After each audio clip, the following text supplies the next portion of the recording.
नमस्कार। इस प्रेजेंटेशन के द्वारा आपको कोविड-19 के लिए निर्धारित एरिया में बायोमेडिकल कचरे का निपटान, डिसइंफेक्शन और साफ सफाई के लिए दिशा निर्देश दिए जाएंगे। सबसे पहले कोविड-19 के लिए जो एरिया निर्धारित रखा गया है उसके बायोमेडिकल कचरे के निपटान से पहले सभी कर्मचारी पूरा पीपीई पहनेंगे। पीपीई का अर्थात पर्सनल प्रोटेक्टिव इक्विपमेंट या स्वयं सुरक्षा उपकरण। इसमें सभी बाहर पहनने वाले हेवी ड्यूटी ग्लव्स, अंदर पहनने वाले डिस्पोजेबल ग्लव्स, वाटरप्रूफ गाउन, चश्मे, N95 मास्क, लंबे रबड़ के बूट और हुड पहनेंगे। इस पीपीई को पहनने के लिए डॉनिंग वाले एरिया और उतारने के लिए डॉफिंग वाले एरिया में ही किया जाएगा। पीपीई को पहनने और उतारने का ढंग वीडियो में covid.aims.edu पर दिखाया गया है, आप इसे जरूर देखें। जहां पे पीपीई उतारते हैं, डॉफिंग एरिया जहां कहते हैं, वहां पे 3 लाल डिब्बे या कूड़ादान होना चाहिए। इनके ऊपर इनके लेबल होने चाहिए, या तो उनके ऊपर लिखा जाए या डिब्बों के ऊपर। पहले लाल डिब्बे में चश्मे और फेस शील्ड को फेंके जाएंगे। ये दोबारा इस्तेमाल किए जा सकते हैं, इसीलिए इसको 0.5% सोडियम हाइपोक्लोराइड सॉल्यूशन यानी जो हम ब्लीच कहते हैं उसमें डुबोए रखें 10 मिनट तक, और उसके बाद 70% अल्कोहल के सॉल्यूशन से पोंछ दें सुखाने के बाद। दूसरे डब्बे में, लाल डिब्बे में N95 मास्क और शू कवर डाले जाएंगे। इनको डबल बैग करके हाउसकीपिंग सेवा के कर्मचारियों को सौंप दें।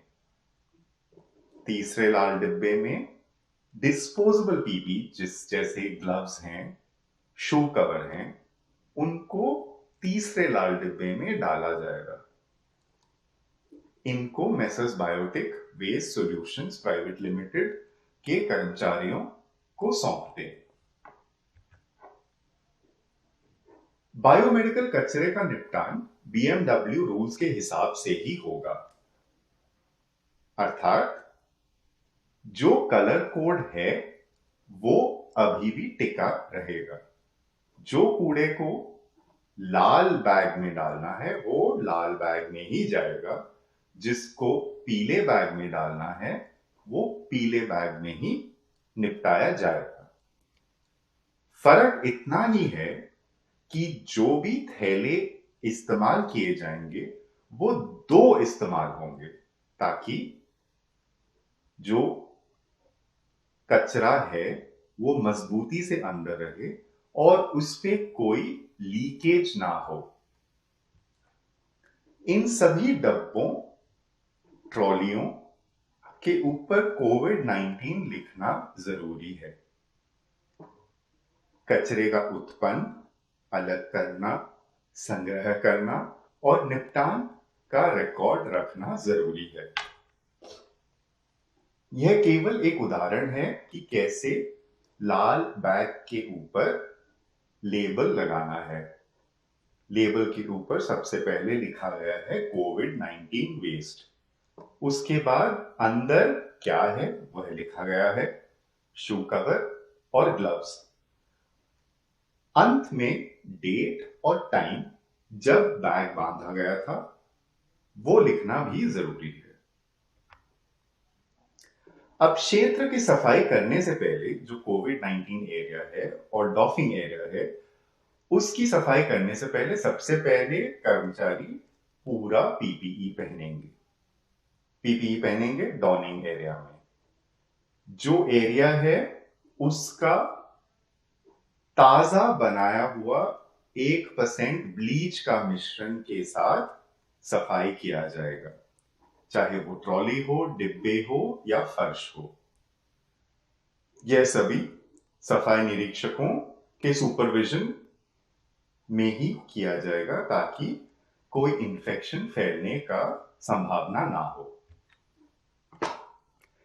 जब रोगी भर्ती हो, उन कमरों की पूर्ण सफाई के लिए सबसे पहले जो एरिया है उसको पहले सील कर दें और जो भी कर्मचारी सफाई के लिए उस कमरे में जाएं, वो उचित पीपीई पहन कर ही जाएं।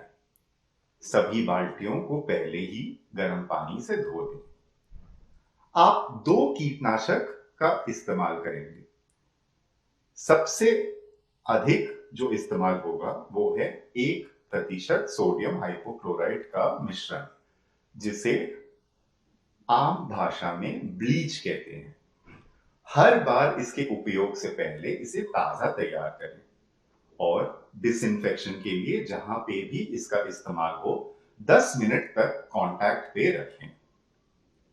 दूसरा जो कीटनाशक आप इस्तेमाल करेंगे वह है 70% अल्कोहल। ये थर्मोमीटर, स्टेथोस्कोप, बीपी कफ इत्यादि के लिए उपयोग किए जाएंगे। इन दोनों को उपयोग करने के लिए आप गीले कपड़े के साथ इनको सतह पर लगाएं। स्प्रे या छिड़काएं ना। स्प्रे और छिड़काने से एरोसोल पैदा होने की संभावना ज्यादा रहते हैं। इसके अलावा कमरे के पर्दे, कपड़े, रजाई इत्यादि इनको लॉन्ड्री में भेजना जरूरी है, जहां पे 70 डिग्री सेल्सियस के गर्म पानी में डिटर्जेंट अथवा ब्लीच के साथ 25 मिनट के साइकिल के लिए कपड़े धुलेंगे। बाकी फर्श, फर्नीचर, बिस्तर इत्यादि 1% हाइपोक्लोराइड या ब्लीच सॉल्यूशन के साथ साफ करें। हर क्षेत्र की सफाई के बाद जो भी कपड़ा का इस्तेमाल हुआ हो उसको भी बायोहैजर्ड थैली अर्थात लाल थैलियों में डाल के डिस्पोज करें। पूरी सफाई होने के बाद बाल्टियों को 1% ब्लीच के घोल में भिगोकर डिसइंफेक्ट कर दें। अब जो सतहें हैं कोविड एरिया में उनको कितने बार साफ करना है? अब 2 तरीके के सतह हैं, बार बार छुए जाने वाले और कम छुए जाने वाले। बार बार छुए जाने वाले सतह हैं दरवाजों की कुंडियां, टेलीफोन, कॉल बेल, बेड के किनारे, सीढ़ियों के रेलिंग, बिजली के बटन और शौचालय के आसपास की दीवारें।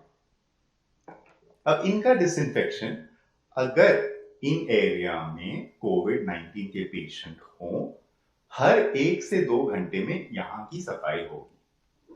अन्य क्षेत्र जहां पे कोविड-19 के अलावा दूसरे पेशेंट एडमिट हो, वहां पे हर 2 से 3 घंटों में सफाई होनी चाहिए और बाकी जगहों पे जैसे सीढ़ियां, फर्श, कॉरिडोर, वहां पे हर 3 से 4 घंटे में होनी चाहिए।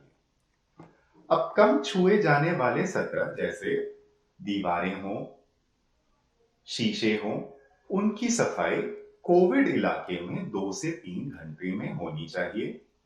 जहां पे अलग पेशेंट हैं वहां पे 3 से 4 घंटे के बीच में और बाकी जगहों पे हर शिफ्ट में एक बार सफाई हो जानी चाहिए। ये जरूरी है कि हर सफाई और डिसइंफेक्शन के बाद कर्मचारी अपने पीपीई उतारने के बाद और पहनने से पहले हाथ साबुन और पानी से धोएं और पीपीई को बायोहैजर्ड वाले थैली में ही डालकर नष्ट करें। सभी कर्मचारियों को इस रोग के लक्षण भी पता होने चाहिए ताकि जल्द से जल्द उनका ट्रीटमेंट हो सके और स्वास्थ्य सेवा उनको उपलब्ध हो।